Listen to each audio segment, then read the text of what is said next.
Hey guys, welcome to Navratri prasadam series.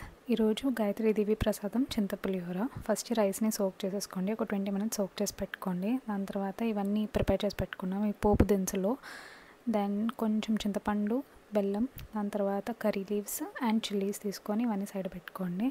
ఇది soak చేసుకోండి, కొంచెం వామ్ వాటర్లో సోక్ చేసి పెట్టుకోండి అండ్ పులుసు తీసి పెట్టుకోండి. రైస్ నీట్గా కుక్ అయిపోవాలి అండ్ ఫ్లఫీగా ఉండాలి, ఇలా ఎలా అయితే ఉందో. అండ్ పులుసు తీసుకొని ఒక సైడ్కి పెట్టుకోండి. కొద్దిగా లిక్విడ్, కొంచెం ఆయిల్ వేసుకోండి, ఈ పోపు దినుసులు వేసుకోండి.